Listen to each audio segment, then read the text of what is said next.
পরিবর্তন তো দরকার, তো জনগণ বলছে পরিবর্তনের দরকার। পশ্চিমবাংলা চলবে না টিএমসি সরকার, তাই পরিবর্তনের দরকার। কোথায় দুর্নীতি নেই এইটা বলবো? যেইখানে দেখবে সব দিকে চারদিকেই দুর্নীতি আছে। আজকে পৌরসভাটিকে নিয়ে যে 10 লক্ষ টাকা দেওয়া হয়েছে পৌরসভাতে, আজকে মানুষকে কাজ করতে, জনগণের কাজ করতে, তার দেখুন অর্ধেক রাস্তা তৈরি হচ্ছে, অর্ধেক হচ্ছে না, অর্ধেক ড্রেন তৈরি হচ্ছে, অর্ধেক হচ্ছে না, ড্রেনকে উপরে চেয়েছে ওইখানে প্লাস্টার করে দেওয়া হচ্ছে, বলছে নতুন ড্রেন হয়েছে।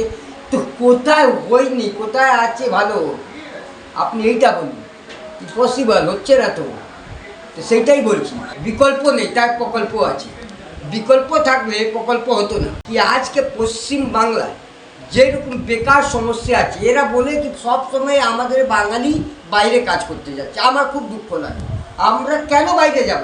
আমাদের আজ পশ্চিমবাংলার চাকরি, তাই তো বাইরে যেতে হচ্ছে।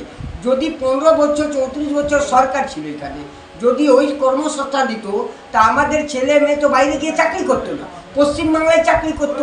তো দুঃখজনক কথা, দুটোই সরকার মধ্যে কেউ লোককে চাকরি দিতে পারলো না। এরা একটাই জিনিস শিখেছে, প্রকল্প দাও, বিকল্প আমার কাছে নেই। স্বাস্থ্য ব্যবস্থা নেই, আপনার শিক্ষা ব্যবস্থা নেই, একটা ভালো সরকারি স্কুল নেই যার মধ্যে ভালো টিচার নেই, তাই জন্য প্রাইভেটে পড়াচ্ছে। প্রাইভেটে কে পড়াচ্ছে? যে ভালো চাকরির টাকা পায়, ভালো বেতন পাশে, কিন্তু রিক্সাওয়ালা, ঠেলাওয়ালা, কেলাওয়ালা, মেলাওয়ালা ছেলেগুলো আর ওই প্রাইভেট স্কুলে পড়তে পারবে না।